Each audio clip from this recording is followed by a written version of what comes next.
कार्यक्रम जन्माष्टमी में आपका स्वागत है। मैं हूँ आपके साथ सिमरन मिश्रा। जन्माष्टमी में इस साल क्या कुछ धूम मचने वाली है और क्या क्या आयोजन और तैयारियां की गई हैं, इस कार्यक्रम में हम आपको तमाम जानकारियां देंगे। तो चलिए इस कार्यक्रम की शुरुआत करते हैं।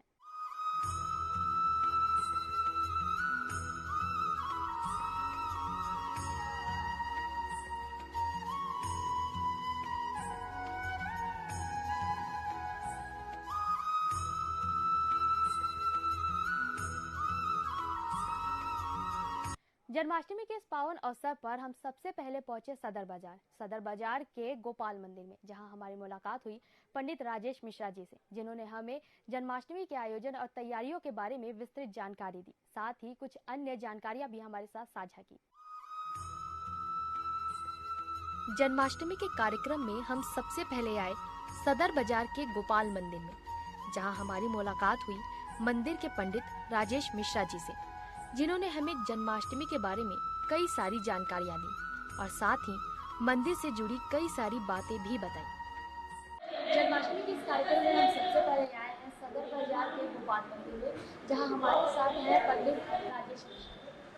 पंडित जी, हम बात करेंगे जन्माष्टमी के बारे में कि जन्माष्टमी को लेकर काफी भ्रांतियां फैली है कि 6 और 7 सितंबर को जन्माष्टमी, सबसे पहले इसके बारे में बताइए कि 6 तारीख को जन्माष्टमी हमारे यहाँ 7 तारीख को है, और जब उनका रोहिणी नक्षत्र को लेकर के कई लोग 6 तारीख को कर रहे हैं। उदया तिथि 6 तारीख को सुबह से सप्तमी और 7 तारीख को उदया तिथि जन्माष्टमी होने के कारण जन्माष्टमी उदया तिथि में मनाई जाती है। हमारे यहाँ मंदिर जो है पुष्टि मार्ग मंदिर है। इसका निर्णय नाथद्वारा से होता है और वहाँ से निर्णय किया गया है कि 7 तारीख को जन्माष्टमी है, इसलिए 7 तारीख को ही होना चाहिए। जैसे कि मंदिर में बाहर से लाए गए सामानों का इस्तेमाल वर्जित है। मंदिर में भगवान को जो फूल की मालाएं चढ़ाई जाती हैं, वो मंदिर के प्रांगण में ही ब्रह्म संबंध ली हुई माताओं द्वारा बनाया जाता है। वहीं मंदिर में प्रसाद बनाने का काम मंदिर के मुखिया जी द्वारा किया जाता है। जी पंडित जी, जन्माष्टमी को लेकर क्या कुछ तैयारियां चल रही है मंदिर में? हमारे यहाँ अब लाइटिंग और फूल का ऑर्डर है। फूल के लोग आ जाएंगे, फूल से सजाने वाले, और बिजली विभाग से आ गए हैं जो हैं, पंडाल वगैरह वाले भी आएंगे। और अंदर में तैयारियां चल रही हैं, जो फूल मंडली वगैरह लगाया जाता है, उसमें जो है नक्काशी वगैरह जो करते हैं, उसमें धागे से बांध करके बनाते हैं, क्योंकि बाजार का हमारे यहाँ कोई चीज़ उपयोग में माला तक भी नहीं आती, क्योंकि माली लोग जो माला बनाते हैं उसके धागे को सुई में डालने के लिए कई बार थूक लगा देते हैं।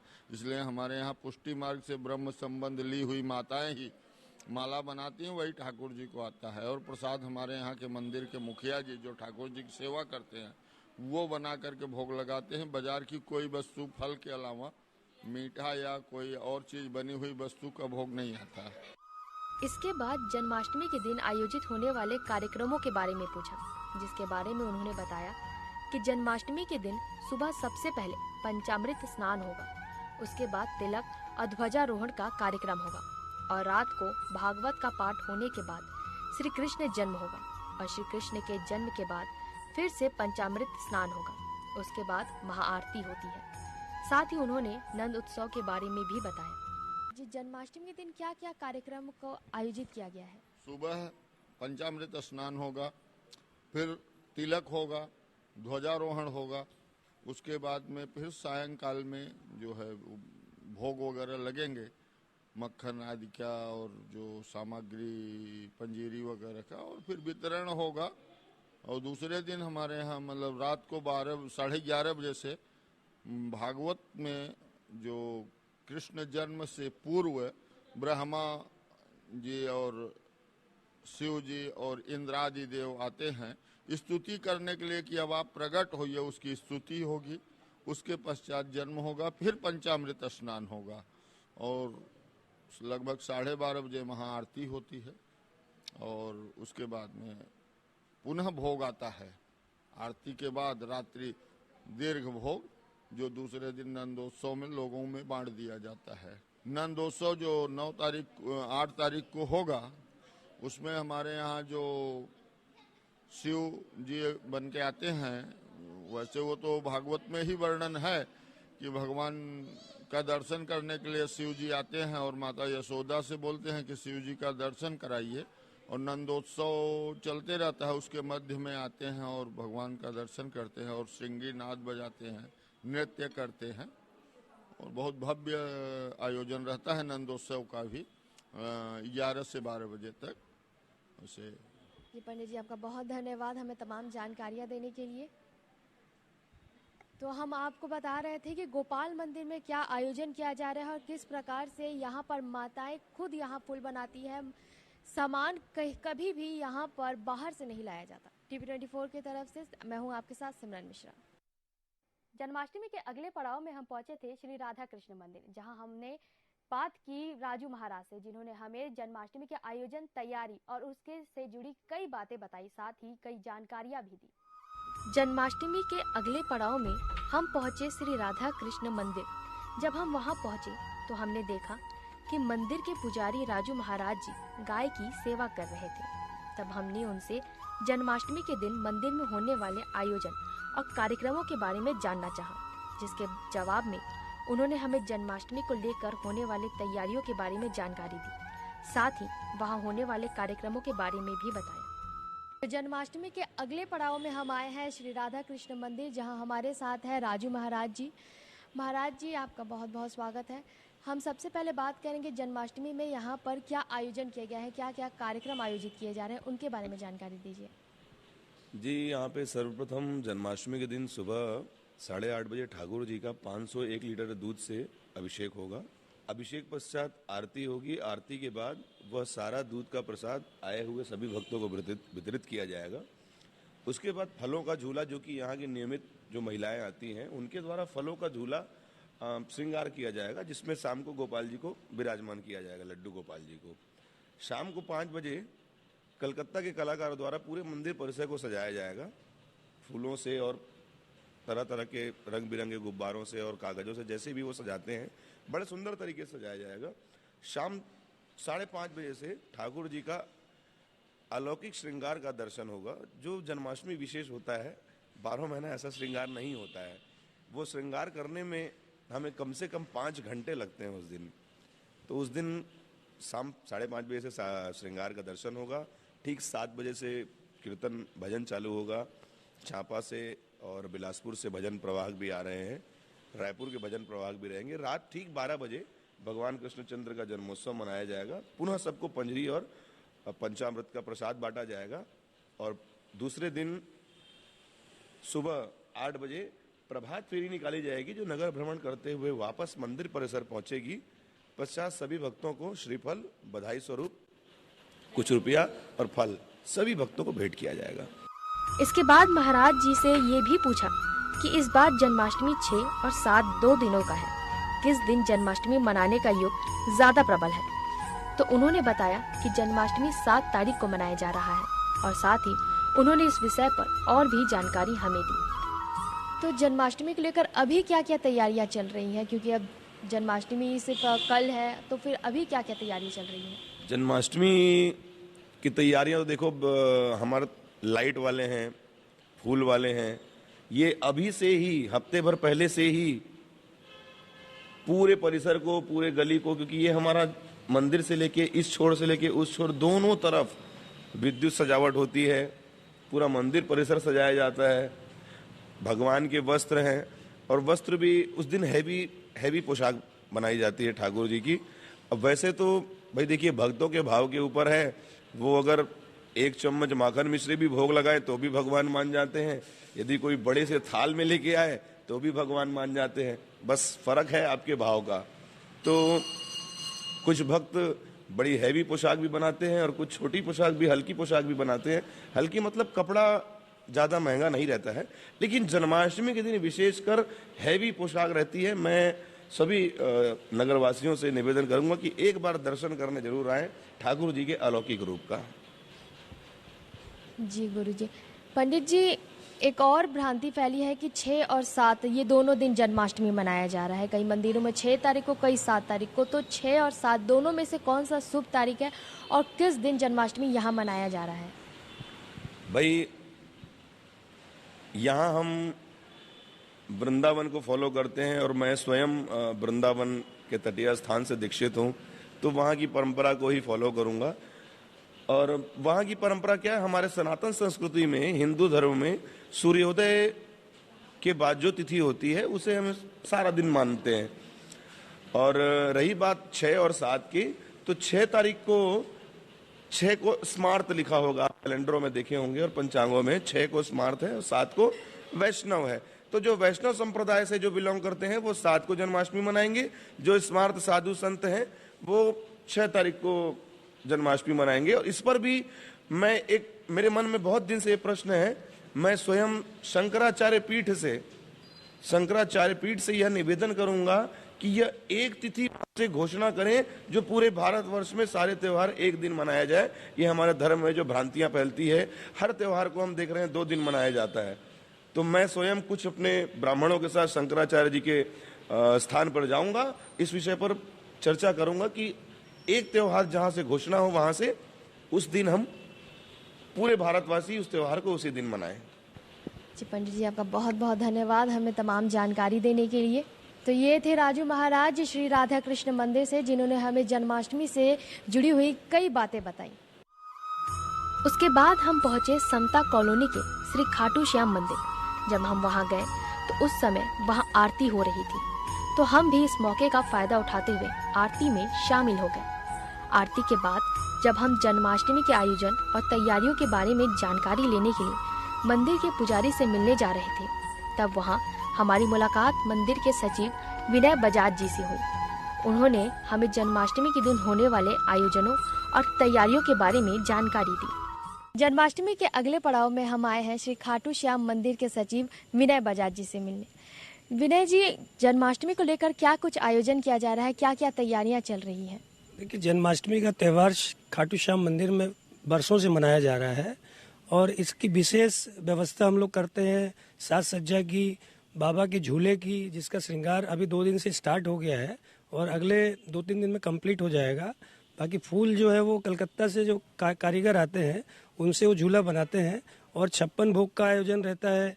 2 कलाकार हमारे यहाँ जो भजन गायक हैं वो आते हैं। एक बीकानेर से परवेश धर जी हैं, शर्मा जी, और एक कलकत्ता से जिम्मी अग्रवाल। इनका भजन की प्रस्तुति जो है 6:30 बजे से 12:30 बजे तक रहेगी। 12:30 बजे महाआरती होगी। उसके बाद 56 भोग का प्रसाद और पंजीरी का प्रसाद सभी भक्तों को बांटा जाता है। उस दिन क्या कुछ खास कार्यक्रम को आयोजन किया जा रहा है? उस दिन विशेष आयोजन रहता है, बाबा का विशेष श्रृंगार रहता है, लोगों के लिए दर्शन के लिए विशेष व्यवस्था रहती है, क्योंकि उस दिन भीड़ जो रहती है वो निरंतर जारी रहती है। शाम से ही श्रद्धालु जो हैं वो मंदिर में दर्शन के लिए आते हैं और जो बैठ जाते हैं भजन में वो भजन संध्या का आनंद लेते हैं। बाकी निरंतरता वो व्यवस्था चलती रहती है। और आयोजन जो है, झूला जो मैं आपको बताया विशेष आयोजन है झूले का, जिसमें हम तरह तरह के झूले बनाते हैं। कुछ झूले फलों से सजाए जाते हैं, कुछ फूलों से सजाए जाते हैं। तो वो एक विशेष आकर्षण का केंद्र रहता है मंदिर के प्रांगण में। तो जन्माष्टमी को लेकर, तैयारियों को लेकर कितना उत्साह देखा जाता है?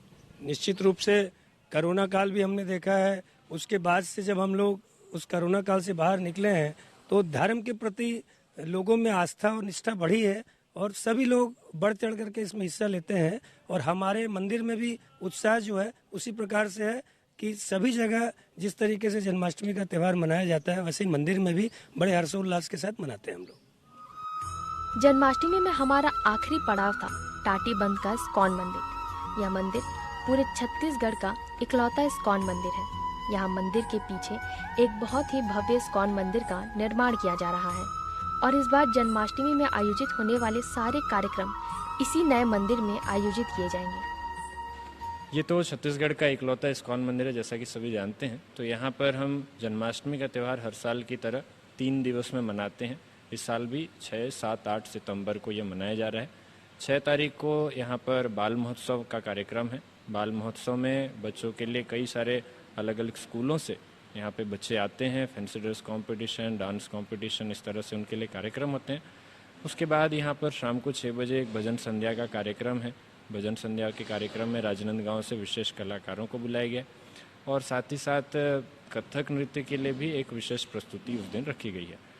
7 तारीख को जो हम पूरा जन्माष्टमी मनाने वाले हैं 7 सितंबर को, तो सुबह सुबह प्रातःकालीन 4:30 बजे यहाँ मंगल आरती होती है। मंगल आरती के पश्चात 7 बजे 7:30 बजे यहाँ पर दर्शन आरती होगी। दर्शन आरती, फिर गुरु पूजा, श्री भगवान का गुणगान, इस तरह से सुबह के जो आध्यात्मिक क्रियाकलाप के बाद यहाँ दिन भर भगवान का दर्शन खुला रहेगा और कीर्तन होता रहेगा। साथ ही साथ इस बार विशेष यह है कि हम जो जन्माष्टमी का कार्यक्रम है, इस बार हमारे जो नया मंदिर है जिसका भी निर्माणाधीन है, कुछ समय में अभी 2-4 महीने में उसका उद्घाटन होने वाला है, तो उस मंदिर में जन्माष्टमी का कार्यक्रम होगा। वहाँ इसके जो विशेष झांकी है वहाँ पर दिन भर कार्यक्रम होते रहेंगे, कीर्तन होता रहेगा और वहाँ भगवान का झूला रहेगा जहाँ लोग आकर झूला झूला सकते हैं। साथ ही साथ संध्या में कार्यक्रम वहाँ उस मंदिर के सामने, बड़े मंदिर के सामने ही वहाँ एक बड़ा भव्य पंडाल का निर्माण किया जा रहा है जिसमें लोगों के प्रसादम की व्यवस्था रहेगी। साथ ही साथ वहाँ कुछ और भी सांस्कृतिक कार्यक्रम होने वाले हैं। तो सांस्कृतिक कार्यक्रम में मुख्य जो है वह ये है कि शाम को 6:30 बजे से एक दिल्ली की एक विशेष टीम आ रही है जो कि फूलों की होली, रास लीला, इस तरह से उनके कई नृत्य उसमें कार्यक्रम हैं जो कि लोगों के लिए एक बड़ा मनोरंजन का कार्यक्रम होगा। मनोरंजन के साथ साथ आध्यात्मिक दृष्टिकोण से वो जानेंगे कि भगवान कृष्ण की जो लीलाएं हैं उनको हम कैसे समझें। इसके पश्चात श्री भगवान का अभिषेक का कार्यक्रम है। वह अभिषेक का कार्यक्रम जो नया मंदिर है, बड़े मंदिर है, वहाँ पर संपन्न किया जाएगा। तो ये इस बार पहली बार होगी जब हम भगवान का अभिषेक नए मंदिर में करने वाले हैं, तो जिसको लेकर लोगों में काफ़ी उत्साह है, भक्तों में काफ़ी उत्साह है और तैयारियां बड़ी ज़ोर शोर से चल रही हैं। इसके बाद 7 तारीख का कार्यक्रम जो पूरा होगा, रात को 12:30 बजे यहाँ महाआरती होगी।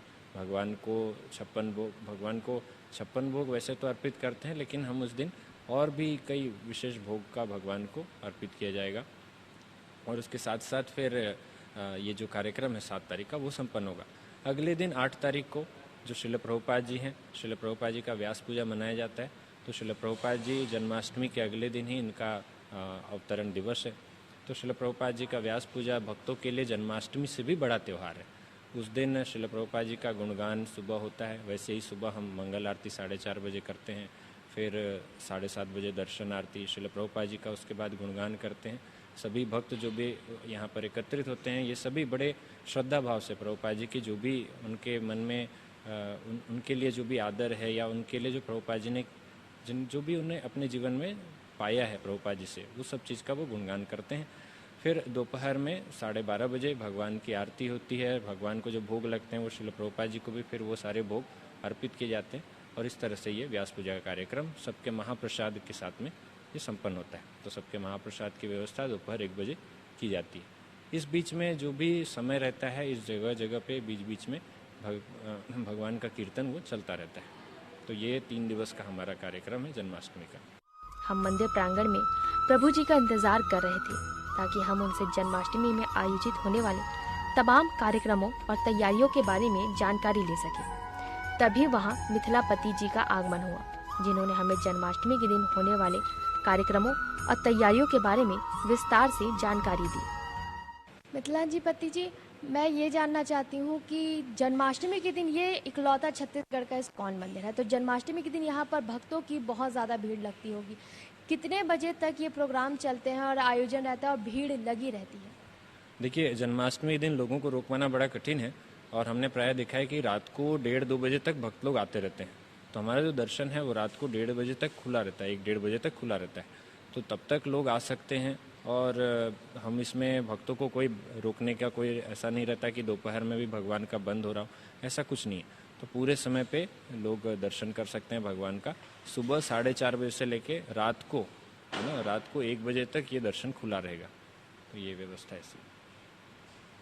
मिथिलापति जी, मैं ये जानना चाहती हूँ कि इस्कॉन नाम से ही कृष्ण भगवान का समझ में आता है कि कृष्ण भगवान के धर्म है, इसमें श्री कृष्ण की ही पूजा की जाती है। तो इस्कॉन धर्म की उत्पत्ति से लेकर अभी तक के इसके सफ़र के बारे में कुछ बताइए। देखिए, इस्कॉन का जो पूरा फुल फॉर्म है वो international society for Krishna consciousness है। हिंदी में हम कहते हैं अंतर्राष्ट्रीय कृष्ण भावनामृत संघ।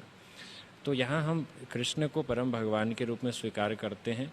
और ऐसा नहीं कि यहाँ पर हम स्वीकार करते हैं, जितने भी शास्त्र हैं इन सभी शास्त्रों के मतानुसार जितने भी वैष्णव आचार्य हुए हैं या इवन आदि शंकराचार्य हुए हैं, इन सभी ने भगवद गीता के माध्यम से श्री कृष्ण जी को भगवान के रूप में स्वीकार किया है। तो इस्कॉन का जो स्टार्ट हुआ था, जो आरंभ हुआ था, ये कोई ऐसा नहीं है कि ये कोई नया धर्म है या कुछ चीज़ है। ये सनातन धर्म का वैष्णव पंथ का ही ये हिस्सा है। सनातन धर्म में मुख्य रूप से 4 वैष्णव संप्रदाय होते हैं, जिसमें से ब्रह्म संप्रदाय के अंतर्गत इस्कॉन आता है। ये संप्रदाय है ब्रह्म मध्व गौड़ीय संप्रदाय। तो इस संप्रदाय में जो कि श्रील प्रभुपाद जी इस संप्रदाय में आते हैं, और श्रील प्रभुपाद जी ने 1965 में जिस तरह से जब उन्होंने देखा कि पूरे विश्व में लोग जब भौतिकतावादी में घुसे पड़े हैं, जब लोग भौतिकतावादी में और ज़्यादा ही लीन होते जा रहे हैं, तो श्रील प्रभुपाद जी ने उसके लिए एक विशेष संस्था की स्थापना की और नाम दिया इस्कॉन। इससे पहले तो ये संप्रदाय के नाम से हुआ करता था, परंतु बाहर के लोगों को, आप जानते हैं कि इस्कॉन में विदेश के भी काफ़ी लोग जुड़े हुए हैं, तो उनको जोड़ने के लिए इस प्रकार की एक संस्था का निर्माण किया। तो इस संस्था में इस्कॉन जैसे कि इंटरनेशनल, तो ये अंतर्राष्ट्रीय संस्था है और पूरे विश्व में इसके 800 से ज़्यादा केंद्र हैं। वैसे तो छत्तीसगढ़ में ये इकलौता मंदिर है, लेकिन छत्तीसगढ़ में इस्कॉन के 10 से ज़्यादा केंद्र हैं, छोटे छोटे केंद्र हैं जहाँ पर जन्माष्टमी मनाई जाती है। जैसे बिलासपुर में है, दुर्ग में है, बलौदा बाजार है, जगदलपुर है, तो ऐसे कई जगह पे केंद्र हैं, परंतु मंदिर अभी यहाँ पर एक है। और इस्कॉन की उत्पत्ति अब किस तरह से हुई, आप ये कह सकते हैं कि 1965 में जब श्रील प्रभुपाद जी अमेरिका पहुँचे, और अमेरिका में फिर वहाँ पर उन्होंने हिप्पीज़ को देखा। हिप्पीज़, उस समय पे हिप्पी कल्चर चलता था कि जहाँ पर लोग नशे की लत में, अच्छे घर से भी होते थे, परंतु चूँकि उन्हें सुख चाहिए था, जीवन में आनंद चाहिए था, पर उस आनंद को प्राप्त करने के लिए वे लोग भटक चुके थे, और मार्ग से भटकने के कारण वे नशे की हालत में डूबे हुए थे। तो श्रील प्रभुपाद जी ने जब उन्हें कृष्ण भक्ति का मार्ग दिखाया, जब उन्हें हरे कृष्ण महामंत्र के कीर्तन पे नचाया, तो उन्हें लगा कि वास्तविक आनंद अब यहाँ है। तो वे सारे हिप्पीज़ फिर धीरे धीरे, अब हम कह सकते हैं, हैप्पीज़ हो गए। तो हिप्पी टू हैप्पी ये जो सफ़र था, ये इस्कॉन का सफ़र था। तो श्रील प्रभुपाद जी ने 1965 में इस्कॉन नाम से रजिस्ट्रेशन कराया विदेश में, 1966 में रजिस्ट्रेशन कराया, और उसके बाद फिर धीरे धीरे अगले 12 सालों में श्रील प्रभुपाद जी 1977 में उन्होंने शरीर त्याग किया। तो तब तक पूरे विश्व में प्रभुपाद जी ने 108 मंदिरों की स्थापना कर दी।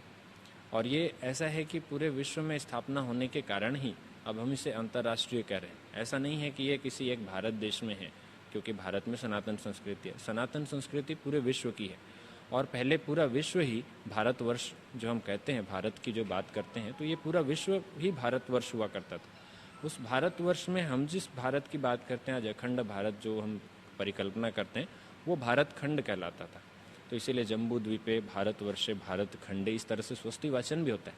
तो ये पूरा भारतवर्ष में सनातन धर्म हुआ करता था, जिसको कि श्रील प्रभुपाद जी ने अब कृष्ण भक्ति के साथ जोड़कर पूरे विश्व में सभी लोगों को इससे जोड़ा। और 1977 में जब श्रील प्रभुपाद जी ने शरीर छोड़ा, तब तक प्रभुपाद जी के पूरे विश्व में 10,000 से ज़्यादा शिष्य थे, और उसमें मुख्यतः तो विदेश के ही थे, भारत के कम थे, और पूरे विश्व में 108 मंदिरों की स्थापना हो चुकी थी। तो इस तरह से इस्कॉन शुरू हुआ, और आज हम देख सकते हैं कि जगह जगह पूरे विश्व में, पूरे भारतवर्ष में लोग जानते हैं कि किस तरह से कृष्ण भक्ति में अगर हमको जीवन बिताना है, तो इस्कॉन इसमें कितनी प्रमुख भूमिका निभा रहा है। मिथिलापति जी, तमाम जानकारियों के लिए आपका धन्यवाद। तो ये थे इस्कॉन मंदिर से मिथिलापति जी, जिन्होंने हमें जन्माष्टमी और इस्कॉन से संबंधित प्रमुख जानकारियाँ दी। जन्माष्टमी के इस खास कार्यक्रम में फिलहाल के लिए इतना ही। मुझे दीजिए इजाजत। नमस्कार।